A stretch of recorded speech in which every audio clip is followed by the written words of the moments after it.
আমার আল্লাহ বলেন, বান্দারে আমি আল্লাহর একটা নাম রহমান, আমি আল্লাহর একটা নাম রহিম, আমি আল্লাহর একটা নাম গফফার, আমি আল্লাহর একটা নাম সাত্তার।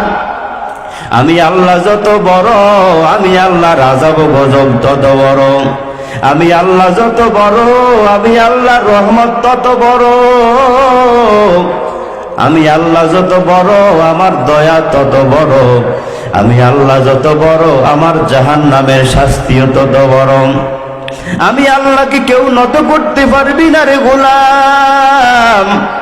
তবে আখিরি মুনাজাতে চোখের পানি ফলাইয়া যদি আমি আল্লাহর দরবারে তওবা করে বলতে পারো, ও মালিক, শয়তানের ওয়াসওয়াসায় পড়ে গুনাহ করেছি, মালিক আমার তওবাকে কবুল করে নাও। আল্লাহ বলেন, খাঁটি অন্তরে যদি বান্দা তুই তওবা করতি আমি আল্লাহর দরবারে পারো। আমি মালিক এমন দয়ার, এমন মায়ার, মা বাবার চাইতে হাজার হাজার কোটি কোটি গুণে মায়া মোহাব্বত আমি আল্লাহ আমার বান্দাদেরকে করে থাকি। চোখের পানি নাকের ডগায় আসার আগে আমি আল্লাহ আমার বান্দাদের গুনাহগুলো ক্ষমা করে দেই। আল্লাহ আল্লাহ ক্যা মুবারক নাম হ্যায়, अल्लाह अल्लाह आशिकू का काम है। अल्लाह अल्लाह तू मेरा सत्तार है। अल्लाह अल्लाह तू मेरा गफ्फार है। অতএব আমরা আল্লাহর দরবারে তওবা করব। রাজি আছেন তো ইনশাআল্লাহ? আমরা সবাই মোনাজাত পর্যন্ত থাকব। আপনারা সবাই একেবারে কেমন যেন স্লো হয়ে গেছেন, একেবারে অসুস্থ হয়ে গেছেন, মনে হয় ক্লান্তি আসছে। আপনাদের কি খুব খারাপ লাগে? দেখি তো দুইটা হাত উঠান তো, ক্লান্তি চলে আসছে আপনাদের। তাকবীর দিতে পারবেন তো? দৌলত খানের মানুষ, এই যে ফাঁসিচর ছবি মাদ্রাসা, এই সমস্ত ওলামা ইকরামদেরকে সারা ভোলা জেলার মানুষ সম্মান করেন। নারায়ে তাকবীর, জোর হলো না, নারায়ে তাকবীর। আল কোরআনের আলো। জি না, ঘরে কোরআন জ্বালায় কোনো লাভ নাই, কোরআন জ্বালাতে হবে দিলে। আল কোরআনের আলো, আল হাদিসের আলো। ওলামায়ে কেরাম যেখানে, সুদ গুড় যেখানে, নারায়ে তাকবীর। হাত নামান। আল্লাহ আমাদের সব ভাইকে কবুল করেন, সকলে বলি আমিন। আশেপাশে অনেকে ঘুম গিয়েছিল, তাদের ঘুমটা ভেঙে গেছে। প্রিয় ভাইয়েরা আমার, নবী আমার যখন কোরআনের দাওয়াত দেওয়া শুরু করলেন, আবু জেহেল নবীর বিরোধিতা শুরু করে দিল। কোরআনের দাওয়াত যদি দেয়, মুসলমানরা যদি কোরআনের বিরোধিতা করে, কোন মুনাফিক কোরআনের বিরোধিতা করে, সে ধ্বংস হবে। আল্লাহর কোনো কিছু হবে না, আমার নবীর কিছু হবে না। আবু জাহেল অনেক চেষ্টা করলো তেলাওয়াত কিভাবে বন্ধ করা যায়, দেখে কোনো কিছুই কাজ হয় না। মক্কার ছোটখাটো অনেক জাদুঘর দিয়ে চেষ্টা করলো, কোনো লাভ হয় না। সমস্ত জাদুঘররা সিদ্ধান্ত দিল, ইয়ামান দেশে বড় একজন জাদুঘর আছে, যার নাম হলো জামাত নামের জাদুঘর, তাকে আনেন। তাকে আনার পরে আপনার জাদুরা, মুহাম্মদের জাদু তারা কেটে দিবে। নাউজুবিল্লাহ বলেন। সে আসলো, আসার পরে নবীজির তেলাওয়াত শুনে সেও কালেমা পড়ে মুসলমান হয়ে গেল। এবার আবু জাহেল পাগলা কুত্তার মতো পাগল হয়ে গেল, কিভাবে মুসলমানকে বশ করা যায়, মুহাম্মাদের ধর্মকে ধ্বংস করা যায়, মুহাম্মদকে দুনিয়ার জমিন থেকে বিদায় করে দেয়া যায়। বড়ই দুঃখ পরিতাপের বিষয় হইল, মুসলমানের বাচ্চারা আমার নবীকে তাদের জীবনের মডেল হিসাবে গ্রহণ না করে ইহুদি খ্রিস্টানদেরকে তারা ফলো করে। ঠিক কিনা জোরে আওয়াজ দেয়া বলেন।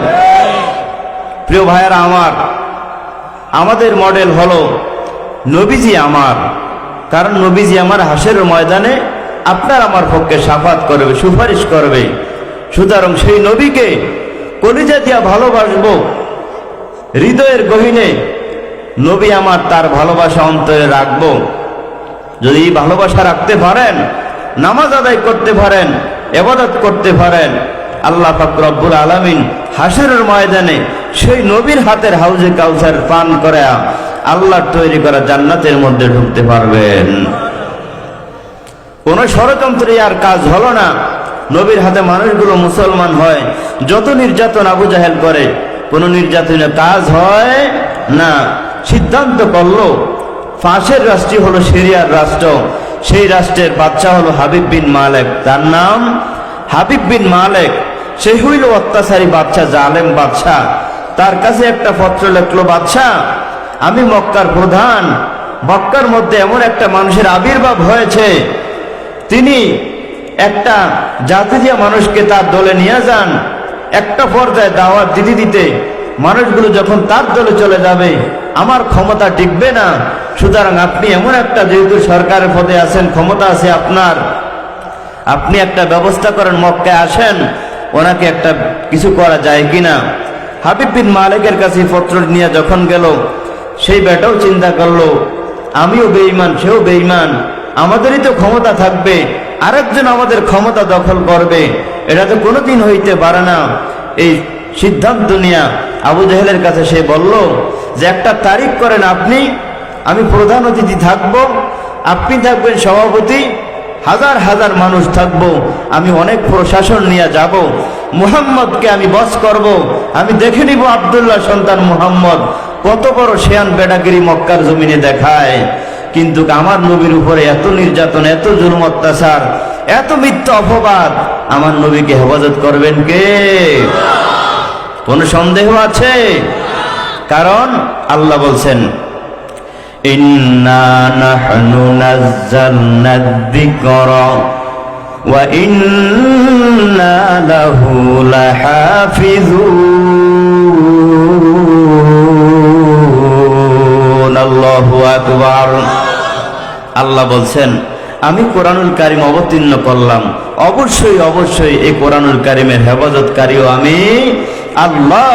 সুতরাং কোরআনের উপর যারা আমল করবে, কোরআনের উপর আমল করার কারণে যেভাবে আল্লাহ পাক নবীদেরকে হেফাজত করেছেন, আমরাও যদি সেই কোরআনের উপর আমল করি, আল্লাহ পাক রব্বুল আলামিন আমাদেরকে হেফাজত করবেন কি করবেন না? জোরে বলো মুসলমান। আজ মুসলমান অধপতন হইতেছে, আল্লাহর সহযোগিতা পায় না। মুসলমান কোরআন থেকে মুখ ফিরে নিছে। সকালবেলা মুসলমানের বাচ্চাদেরকে মসজিদে মুক্তবে পাওয়া যায় না। মুসলমানের বাচ্চার শিক্ষাগুলোকে ধ্বংস করার জন্য এক এক সময় এক এক প্রক্রিয়া করে বাচ্চাগুলোকে ঘুম থেকে জাগ্রত করাইয়া কোরআনের ফ্যাক্টরিতে মুসলমানরা না পাঠাইয়া অন্য স্থানে পাঠাইয়া দেয়, সেখানে আরবি পড়ানোর কোনো ব্যবস্থা নাই। সুতরাং এই মুসলমান, এই জাতি ধ্বংস হবে যতদিন পর্যন্ত আল্লাহর কোরআনকে মুসলমানরা নিজের গভীর অন্তরের মধ্যে জায়গা না দিবে, ততদিন পর্যন্ত মুসলমানের দেশে সারা বিশ্বে শান্তি আসতে পারে না, শান্তি কোনোদিন হবে না। ঠিক কিনা করে আওয়াজ দিয়ে বলেন ভাইয়েরা আমার। সুতরাং আবু জাহেলের কোনো ষড়যন্ত্রী কাজ হলো না। সিরিয়ার বাদশা সত্যি সত্যি 12,000 সৈন্য নিয়ে মক্কার জমিনে চলে আসছেন। কত হাজার সৈন্য? 12,000 সৈন্য নিয়ে চলে আসছেন। হ্যাঁ রে, এটা এমন একটা কিতাব যে কিতাবের মধ্যে কোনো সন্দেহ নাই। এই চ্যালেঞ্জ দুনিয়ার কোনো মানুষ দিতে পারে নাই যে আমি 10 পৃষ্ঠা লিখলাম, 20 পৃষ্ঠা লিখলাম, 100 পাতা লিখলাম, আমার বইয়ের মধ্যে কোনো ভুল নাই, কেউ বলতে পারছে নাকি? কিন্তু আল্লাহ এমন একটা কিতাব, এত বড় 30 পারা একটা কিতাব অবতীর্ণ করছেন। প্রথম বক্তব্যই হলো আল্লাহর এটা এমন একটা কিতাব যে কিতাবের মধ্যে কোনো সন্দেহ নাই। এই কিতাবের ভুল ধরতে যাইয়া কত বেঈমান কালেমা পড়ে মুসলমান হয়ে গেল। আজও পর্যন্ত কিছু সে একদিন ফেসবুকে দেখলাম 90 একটা নাস্তিক, সে বলতেছে কোরআন শরীফের 30 জায়গায় ভুল আছে। নাউজুবিল্লাহ বলবেন না? মুসলমান সময়ের দাবি, ইমান বুকের মধ্যে নিয়ে হুঙ্কার দিয়া মুসলমান দাঁড়িয়ে যাও। বিজয় মুসলমানের হবে, বিজয় ইমানদারদের হবে, বিজয় কোরআনওয়ালাদের হবে। কোরআনওয়ালাদের বিজয় কেউ দাবিয়ে রাখতে পারবে না। ঠিক কিনা ধরে আওয়াজ দিয়ে বলেন।